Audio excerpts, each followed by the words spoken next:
Hello friends, welcome to my YouTube channel.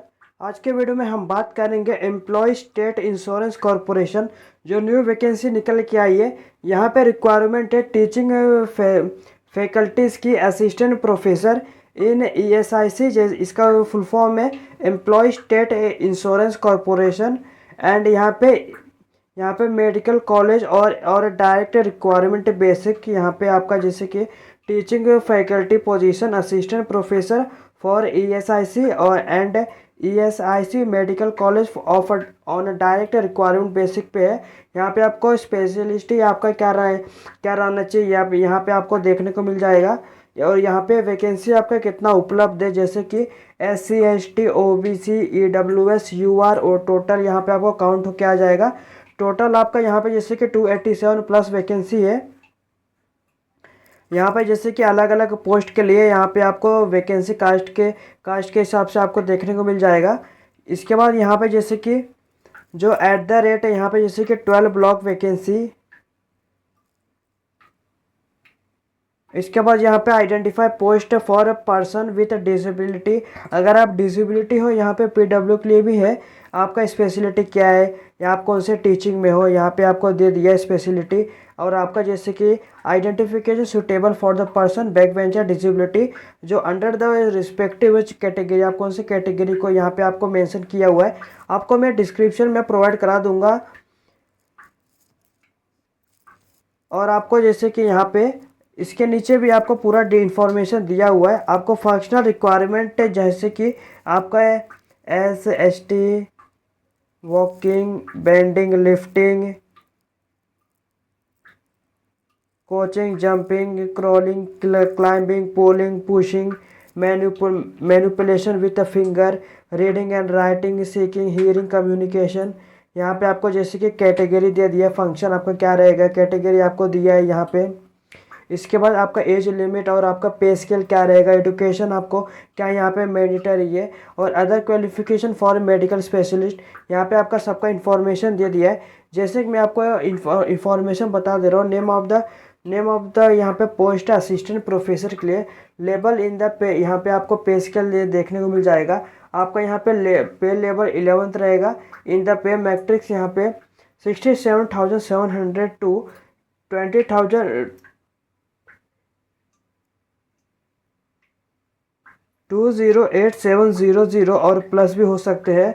और यहाँ पे आपका एज लिमिट है नॉट एक्सीडिंग 40 ईयर से ऊपर नहीं होना चाहिए। यहाँ पे आपका जैसे कि एजुकेशन में आपका जैसे कि यहाँ पे मास्टर ऑफ मेडिसिन और master of surgery of a diplomatic of national board और इक्विडेट टू मास्टर ऑफ मेडिसिन यहाँ पे आपको दे दिया इन्फॉर्मेशन है। आप एक बार देख लेना। आप जिस भी पोस्ट लिए आप फिल कर रहे हो या आपको जैसे कि आप यहाँ पे आप देख लेना आपके पास कौन सा क्वालिफिकेशन है, आप एलिजिबल हो कि नहीं। इसके बाद यहाँ पे इम्यूलेंट एंड प्रिक्विटिस यह दिया हुआ है। यहाँ पे जैसे कि addition to pay there will be eligible to DA NPA HRA transport allowance and other prospective as per rule in the force form time. आपको ये सब यहाँ पे मिलेगा। इसके बाद यहाँ पे करियर प्रोस्पेक्टस एंड अपॉर्चुनिटी आपका क्या रहेगा यहाँ पे आपको पूरा मेंशन किया है।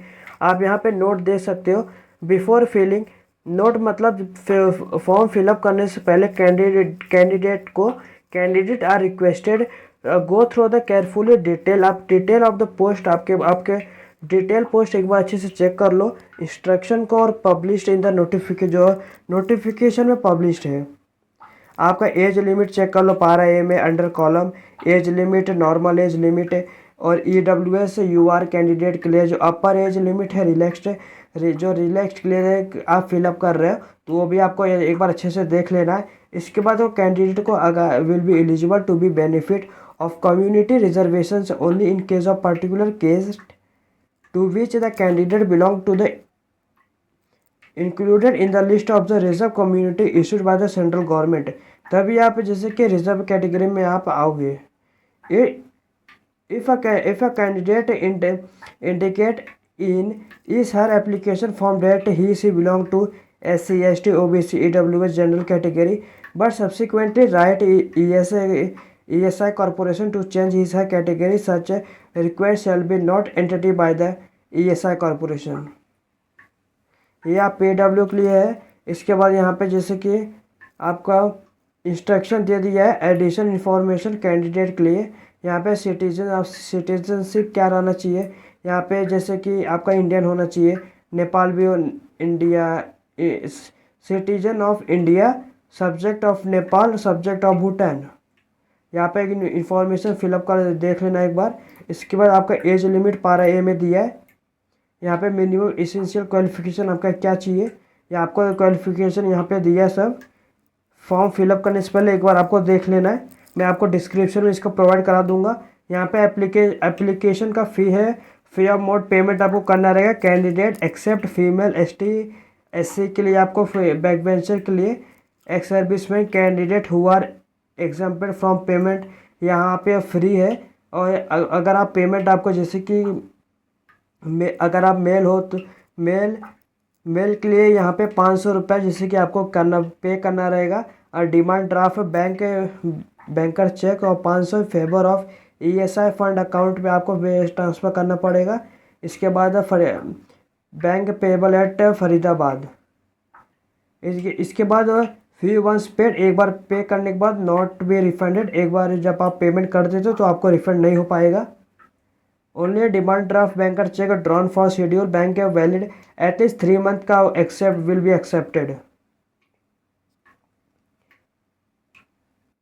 इसके बाद यहाँ पे कंसेशन एंड रिलैक्सेशन यहाँ पे दिया हुआ है। इसके बाद age relaxation for central government employ के लिए एक बार देख लेना आप अपना, जैसे कि PW के लिए यहाँ पे है क्या मैंडेटरी है क्या नहीं है, और आपको कैसे अप्लाई करने का है। जैसे कि dual field signed application form in proforma appended below along with the self-attested copy of certificate is to be sent to a cover superscribed application for the post के द्वारा आपको भेजा जाएगा assistant process for medical institute.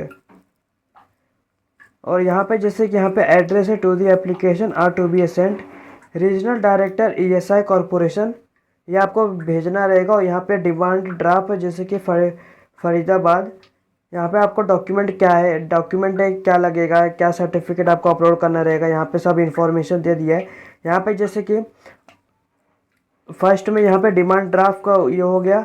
इसके बाद the name and address of the candidate should be written, अब candidate का पूरा नाम लिखना होना चाहिए रिवर्स पे डिमांड ड्राफ्ट के पीछे साइड चेक में। इसके बाद 1 copy recent self attest password and photograph. इसके बाद 10th का आपका 10th का स्टैंडर्ड का, और यहाँ पे किसी भी इक्विवेलेंट सर्टिफिकेट आपके पास होना चाहिए। डेट ऑफ बर्थ यहाँ पे होना चाहिए। यहाँ पे आप क्वालिफिकेशन देख लेना, आपका डिग्री देख लेना, सर्टिफिकेट यहाँ पे। इसके बाद ये सब देखने के बाद यहाँ पे जैसे कि यहाँ पे जब नीचे आ जाना, नीचे आने के बाद यहाँ पे आपको जैसे कि ऑफलाइन फॉर्म फिलअप करना रहेगा। आपको ऑफलाइन फॉर्म में क्या फिलअप करना रहेगा, जैसे कि मैं आपको डिस्क्रिप्शन में ये प्रोवाइड करा दूंगा। यहाँ application form for the post of assistant professor in the ESI corporation 2024 के लिए, यहाँ पे आप स्पेशलिस्ट पीरियड फॉर, और यहाँ पे आपको फ़ोटो अपना स्टिक करना रहेगा। यहाँ पे स्पेशलिस्ट अप्लाइड फॉर, जैसे कि आप जो भी पोस्ट लिए अप्लाइड करो यहाँ पे आपको लिखना रहेगा। यहाँ पे आपका डिमांड ड्राफ्ट अमाउंट रहेगा, फीमेल ST SC आपका जो भी रहेगा यहाँ पे अब वो आपका फ्री रहेगा। नहीं तो आपका मेल, आपको जो इन्फॉर्मेशन है नोटिफिकेशन में एक बार देख लेना। यहाँ पे आपका अगर आप अमाउंट आपको पर जैसे कि मेल हो तो यहाँ पे आपको 500 रहेगा। यहाँ पे name of the branch of issuing bank है, यहाँ पे डेट BC नंबर आपको देना रहेगा, डेट देना रहेगा। इसके बाद यहाँ पे जैसे थर्ड से आपका नेम यहाँ पे लिखना रहेगा ब्लॉक लेटर में। यहाँ पे आपका जो भी 10th के मार्कशीट में रहेगा वही आपको फिलअप करना रहेगा। इसके बाद यहाँ पे आपका फादर्स नेम लिखना, यहाँ पे अपना डेट ऑफ बर्थ लिखना इन फिगर में, यहाँ पे नंबर में लिखना, और यहाँ पे वर्ड में लिखना अपना डेट ऑफ बर्थ। इसके बाद यहाँ पे जैसे काउंट होके आ जाएगा 31/01/2025, और यहाँ पे नोटिफिकेशन में आपको डेट लिखा है। इसके बाद यहाँ पे नेशनलिटी में यहाँ पे इंडियन सिलेक्ट करना, अपना मेलिंग एड्रेस मतलब जहाँ पे आप रह रहे हो यहाँ पे आप एड्रेस फिलअप करना, मेलिंग एड्रेस वाला। इसके बाद अपना ईमेल ID फिलअप करना, मोबाइल नंबर फिलअप करना, अपना परमानेंट एड्रेस यहाँ पे फिलअप करना जो आपके आधार कार्ड में रहेगा। इसके बाद यहाँ पे जैसे कि sex right 1 for male 2 for female and यहाँ पे जैसे कि आपका जेंडर सिलेक्ट करना रहेगा। अगर आप मेल रहेंगे तो यहाँ पे 1 लिखना, अगर आप फीमेल रहेंगे यहाँ पे 2 लिखना, और ट्रांसजेंडर रहेंगे यहाँ पे 3 लिखना।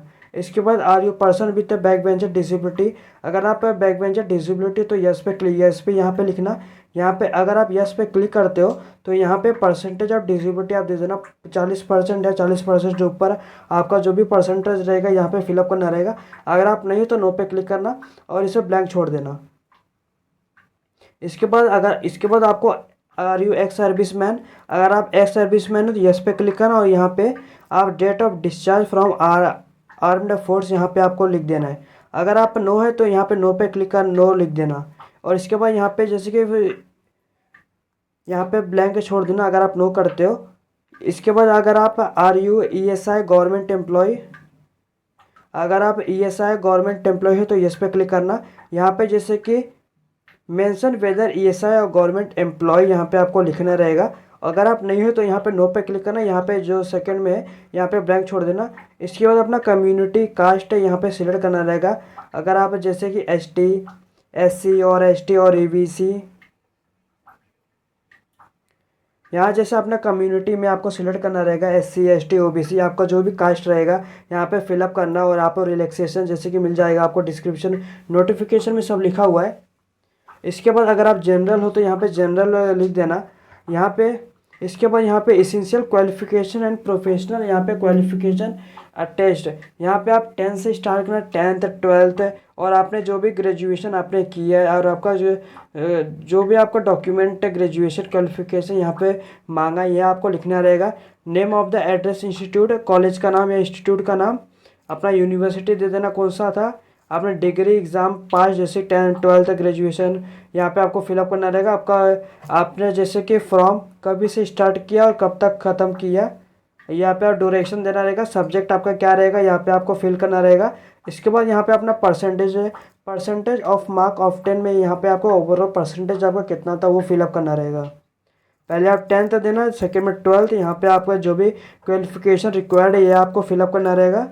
इसके बाद यहाँ पे detail of employment in chronological order attached Avenue if necessary, अगर यहाँ पे अगर डिटेल ऑफ एम्प्लॉयमेंट अगर आप जैसे कोई भी काम करते हो आपका यहाँ पे if name of the organisation यहाँ पे आप देना है, सेंट्रल पब्लिक प्राइवेट आप जो भी काम करते हो यह आप देना। आपका पोजीशन क्या है, आपका पीरियड फ्रॉम कभी से स्टार्ट हुआ है कभी तक ख़त्म हुआ है ये आपको देना रहेगा। आपका यहाँ पे टीचिंग एक्सपीरियंस कितना है ये सब आपको फिलअप करना रहेगा। अगर आप नहीं हो तो यहाँ पे इफ़ नेसेसरी, ये नेसेसरी नहीं है, अगर नहीं तो यहाँ पे ब्लैंक छोड़ना। इसके बाद date of completion of compulsory rotating internship, यहाँ पे आपको इंटर्नशिप डेट आपको देना रहेगा जो आपने कभी तक कंप्लीट किया है। इसके बाद registration number and date registration MBBS and post graduate qualifications MS DNB diploma with the national medical college state medical council. अगर आप एमबीबीएस क्वालिफिकेशन की हो आपका यहाँ पे registration number date of registration यहाँ पे आपको देना रहेगा। इसके बाद name of the medical council से एनएमएस स्टेट मीडिया काउंसिल, ये आपको अगर आप किया रहेंगे यहाँ पे फिलअप करना मेडिकल काउंसिल का। इसके बाद पोस्ट क्वालिफिकेशन आपके पास जो भी रहेगा एमडी एमएस डीएनबी ये आपको दे देना। इसके बाद name of the medical council से एनएमसी स्टेट मेडिकल काउंसिल ये फिलअप करना। आपका ट्रेनिंग इफ़ एनी, अगर आपने कोई भी ट्रेनिंग की है आप यहाँ पे इंस्टीट्यूट दे देना, पीरियड आप दे देना, फील्ड ऑफ ट्रेनिंग दे देना, आप कौन सा ट्रेनिंग था आपका। अगर नहीं रहेगा इसमें ब्लैंक छोड़ना। इसके बाद अकेडमी अटेनमेंट एंड एक्टिविटी यहाँ पे अटैच एवेन्यू इफ़ नेसेसरी, अगर नेसेसरी रहेगा यहाँ पे जैसे कि लिख देना। और यहाँ पे एकेडमी अटेनमेंट एंड एक्टिविटी आपने कोई भी एक्टिविटी में पार्ट लिया है वो आपको फिलअप करना रहेगा।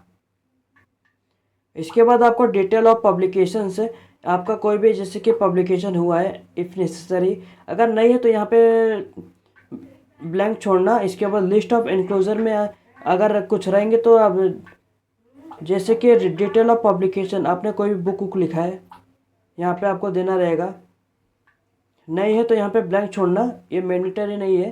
Preference of the state for posting Bihar, आपको यहाँ पे जैसे कि बिहार, दिल्ली, हरियाणा, कर्नाटका, महाराष्ट्र, राजस्थान, तमिलनाडु, तेलंगाना, वेस्ट बंगाल यहाँ पे आपको जैसे कि प्रेफरेंस चूज़ करना है। आपको पहले नंबर पे जैसे आप बिहार में लेना चाहोगे, सेकंड में आप दिल्ली, थर्ड में आप महाराष्ट्र, यहाँ पे ऐसे फिलअप करना, सब आपका अलग अलग होना चाहिए। यहाँ पे आपको सब में आपको प्रेफरेंस अपना देना पड़ेगा। इसके बाद यहाँ पे I hereby declare date statement जो दिया है यहाँ पे नीचे, if selected I am a willing to serve anywhere in India.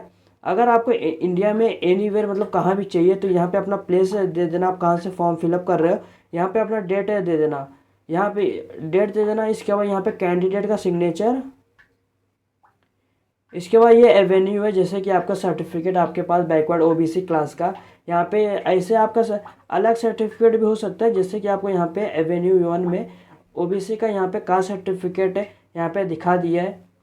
और भी यहाँ पे जैसे कि यहाँ पे from of declaration of submitted to be candidate in addition to the community certification. अगर आपके पास कम्युनिटी सर्टिफिकेट है ये आपको फिलअप करना रहेगा।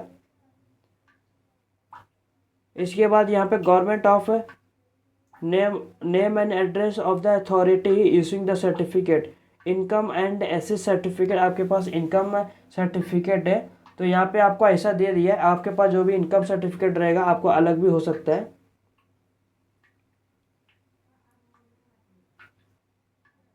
इसके बाद ये एवेन्यू 4 में जैसे कि यहाँ पे डिसेबिलिटी के लिए सर्टिफिकेट है, यहाँ पे आपको जैसे कि इसी तरह आपका सर्टिफिकेट होएगा, इनके आपका अलग भी हो सकता है। ये आपका जैसे प्रोफॉर्मा ऐसा दिया है आपको, मैंने जैसे कि आपको ऐसे step by step form fill up करते हैं मैंने आपको बता दिया है। अगर आपको ये वीडियो अच्छा लगा तो लाइक से सब्सक्राइब करिए और चैनल को फॉलो करिए, और कमेंट में ये भी लिखिए जैसे आप कौन से स्टेट से फॉर्म फिलअप कर रहे हो। धन्यवाद।